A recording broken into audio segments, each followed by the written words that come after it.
ABB South Africa has donated over 800 mathematics dictionaries to the learners at Minerva Secondary School in Alexandra in collaboration with Further EduFern. And the Power and Automation Engineering Company says the initiative aims to enhance learners' understanding of maths and highlights the importance of investing in education. Inkampani i-ABB South Africa ngokubambisana nenhlangano EduFern anikeleleke ngama-dictionary esifundo sezibalo angaphezu kwama-800 kubafundi bebanga lesithupha kuya kweleshumi esikoleni samabanga aphezulu iMinerva Secondary School e-Alexandra.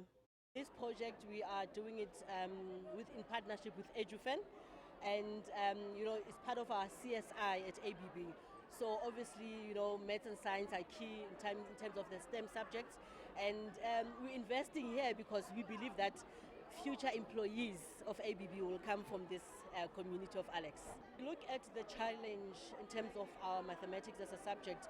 A lot of kids are shying away from taking pure mathematics as a subject and going rather to math literacy. And we saw that, how can we address this issue?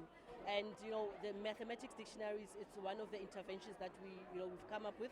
They assist learners in terms of understanding the terminologies that they cannot sometimes understand in the classroom. Le nkampani ke ithi ilandela ezinyathelweni zikamengameli wokuqala wentando yeningi yakuleli uNelson Mandela zokugqugquzela imfundo njengoba ke wayesho ukuthi imfundo uyisikhiya.